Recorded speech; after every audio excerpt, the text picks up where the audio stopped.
بسم الله الرحمن الرحيم.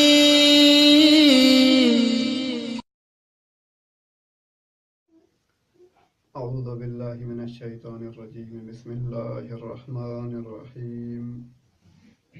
الحمد لله رب العالمين، والصلاة والسلام على أشرف الأنبياء والمرسلين أبي القاسم محمد وأهل بيته الطيبين الطاهرين المعصومين، سيما علي بن أبي طالب عليه الصلاة والسلام، ولعنة الدائمة على أعدائهم ومنكري فضائلهم وغاصب حقوقهم من يوم ظلمهم إلى قيام يوم الدين. أما بعد. मुहतरम सामीन, असांजी अव्वल नशिस्त में भी जेको मौज़ू हुयो इल्म रिजाल, इंशाअल्लाह चंद नशिस्त जे अंदरि इहो ई मौज़ू रहंदो। ऐं अव्वल नशिस्त में पहिरीं नशिस्त में असां इहो बयानु करे चुका आहियूं त असां जेके मुतशर्रि आहियूं, ख़ुदावंद क़ुदूस असां ते इबादत फ़र्ज़ कई आहे त असांजे लाइ ज़रूरी आहे त इहे अहकाम ख़ुदावंदी असां कंहिंखां पुछण जे लाइ असां वटि वाहिद रस्तो हुयो त उन्हनि हादियुनि खां पुछूं जिन खे हादी ख़ुदा बणायो आहे। लेकिन असांजे अॼु जे ज़माने में ग़ैबत कुबरा जो ज़मानो आहे, असां इमाम खां डायरेक्टली नथा पुछी सघूं त आइमा जूं जेके बि अहादीस आहिनि असां उन्हनि जी तरफ़ रुजू कंदासीं। ऐं आइमा जी अहादीस जी तरफ़ रुजू करण जे लाइ असांजे लाइ इहो ज़रूरी आहे असां इहो परखियूं त हीउ रावी जंहिं हीअ रिवायत नक़ल कई आहे या हीअ रिवायत जेका असां ताईं पहुती आहे, आया इहा सही रुवात जे ज़रिए सां पहुती आहे असां ताईं, इन जा नक़ल करण वारा सभु सही हुया, सचा हुया या कूड़ा बि हुया। यानी असांखे यकीन हासिल करणो पवंदो त वाक़ई हीअ रिवायत इमाम अलैहिस्सलातु वस्सलाम खां सादिर थी आहे। हीअ हदीस, हीअ कलिमात इमाम अलैहिस्सलातु वस्सलाम फरमाया आहिनि ताकी असां हुन ते अमल करे सघूं। त हाणे इहो असांखे केरु ॿुधाईंदो त वाक़ई हीअ हदीस इमाम खां सादिर थी आहे या न थी आहे? इहो इल्म रिजाल जो कमु आहे। इल्म रिजाल असांखे ॿुधाईंदो त हीअ हदीस वाक़ई इमाम खां सादिर थी आहे या हीअ हदीस इमाम खां सादिर न थी आहे। असां हाणे अॼु इहा बयानु कंदासीं त छा आइमा जे ज़माने खां पोइ, छो जो आइमा जे ज़माने में इल्म रिजाल जी ज़रूरत कोन हुई, माण्हू डायरेक्ट वञी इमाम खां पुछंदा हुया या उन्हनि खां मसलन पुछंदा हुया जिन ते बिल्कुलु 100% यकीन हूंदो हुयो।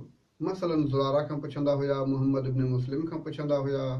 त उन ज़माने में कूड़ जो घटि अंदेशो हुयो, अगरचे उन ज़माने में बि कूड़ा माण्हू हुया, लेकिन इल्म जो दरवाज़ो मफ़्तूह हुयो, असां इमाम खां वञी करे वरी बि पुछी सघूं पिया। लेकिन अॼुकल्ह जे असांजे ज़माने में छो जो असांखे या ताबईन जे ज़माने में बि त उन्हनि खे यकीन न हुयो त वाक़ई हीअ हदीस इमाम खां सादिर थी आहे या न थी आहे। मसलन इमाम खां डायरेक्टली नथा पुछी सघूं त पोइ इल्म रिजाल खे वज़अ कयो वियो।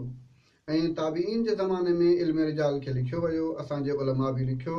ऐं असांजे उलमा मंझां सभ खां पहिरियां जंहिं शख़्स इल्म रिजाल ते किताब लिखी उनजो नालो आहे अब्दुल्लाह इब्न जिबला अल कनानी, 219 हिजरी में जेका असांजी मुतवफ़ी आहे।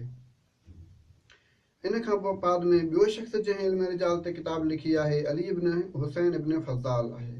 उन खां बाद टियों शख़्स जेको आहे जंहिं इल्म रिजाल ते किताब लिखी आहे अल हसन इब्न महबूब असुर्राज शख़्स। उन खां बाद में चौथों जेको आहे अबू उमर अल कशी आहे जंहिं मारिफत रिजाल किताब लिखी आहे। पंजो नंबर जेको शख़्स आहे जेको तारीफ़ जो मुहताज न आहे, शेख तूसी अलैहिर्रहम, उन 2 किताबूं लिखियूं आहिनि इल्म रिजाल ते, ऐं इहो हुया मुतक़द्दिमीन। उन खां बाद में मुतअख़िरीन जो ज़मानो शुरू थिए थो। हाणे असां अचण वारी नशिस्तनि में इहो बि बयानु कंदासीं त वाक़ई असां वटि जेका जरह ऐं तअदील थिए थी इहा मुतक़द्दिमीन जी लाइ हुजत आहे या मुतअख़िरीन जी हुजत आहे। इन में बि इख़्तिलाफ़ आहे। असां इहो बि बयानु कंदासीं त असां शीयनि जो, असांजे मशहूर शिया जो उलमा जो नज़रियो छा आहे। ऐं अज़ीज़ान गिरामी, जॾहिं असां इल्म रिजाल सम्झी वियासीं त असांखे इहा सक थी वेंदी त असां हदीस खे सुञाणे सघूं त वाक़ई हदीस सही आहे या न आहे। ऐं हदीस जॾहिं बि असांजे साम्हूं ईंदी असांखे ख़बर पइजी वेंदी त हीअ हदीस जे 4 क़िस्मनि मंझां कहिड़ी क़िस्म मंझां आहे। छो जो हदीस जूं 4 क़िस्मूं आहिनि। हदीस सही आहे, हदीस जी हिकु क़िस्म सही आहे, ॿी क़िस्म मुवसक आहे, टीं क़िस्म मसलन हसन आहे, चौथीं क़िस्म ज़ईफ़ आहे। असां सही हदीस उन हदीस खे चवंदा आहियूं जंहिंजा तमामु रावी आदिल हुजनि ऐं शिया इसना अशरी हुजनि। ऐं हदीस मुवसक असां उन हदीस खे चवंदा आहियूं जंहिंजा तमाम जा तमाम रावी या कुझु मसइलनि जेके आहिनि शिया त न हुजनि लेकिन उहे सचा हुजनि, कूड़ ॻाल्हाईंदा न हुजनि, असां उन हदीस खे मुवसक चवंदा आहियूं।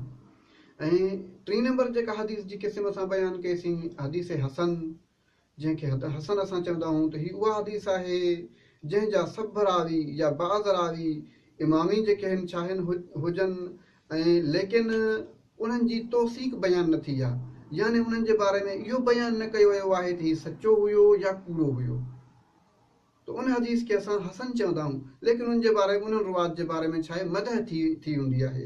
त मसलन इमाम हुन जे लाइ फरमायो रहमहुल्लाह, मसलन अहिड़े क़िस्म जा जुमलात मिलनि त उन्हनि जी मदह थियल आहे, लेकिन सचे ऐं कूड़े हुजण जी उन्हनि जे बारे में का ख़बर कोन्हे, त पोइ उन हदीस खे असां हसन चवंदा आहियूं। ऐं ज़ईफ़ हदीस जेका आहे, ज़ईफ़ उन हदीस खे चइबो आहे जंहिं हदीस जेका इन मथनि 3 क़िस्मनि मंझां कंहिं बि हिकु क़िस्म में न हुजे, माना उन जा रवात या त सभ जा सभु आदिल बि न हुजनि मसलन, ऐं उन्हनि जी तो जेका आहे सो तज़ईफ़ जेका मसलन बयानु थियल हुजे, ऐं या मसलन तज़ईफ़ त बयानु कोन थियल आहे, सभ जा सभु जेके आहिनि मजहूल आहिनि, मुहमल आहिनि, माना मजहूल मुहमल। मसलन हिकु उहो रावी आहे जंहिंजे बारे में असांखे ख़बर ई कोन्हे त हीउ केरु आहे, उनजो नालो बि कोन थो मिले रिजाल जी किताबनि में, या मसलन अहिड़ो रावी आहे जंहिंजो नालो त मिले थो लेकिन उनजे हाल जी ख़बर कोन्हे त हीउ सचो हुयो या कूड़ो हुयो। त अहिड़े क़िस्म जी जेका हदीस ईंदी, अहिड़े शख़्स खां जेका नक़ल थींदी उहा ज़ईफ़ थी वेंदी। त हाणे हिन इल्म रिजाल खे सम्झण खां पोइ असांखे इहा सघ थी वेंदी त जेकॾहिं को हदीस बयानु करे रहियो आहे त असां हुन खां सवाल करे सघूं था त तूं जेका हदीस बयानु करे रहियो आहीं इनखे अगरि इल्म रिजाल जे मीज़ान में तोरियो वञे त ही अहादीस जे 4 क़िस्मनि मंझां कहिड़ी क़िस्म मंझां आहे जेका तूं बयानु करे रहियो आहीं।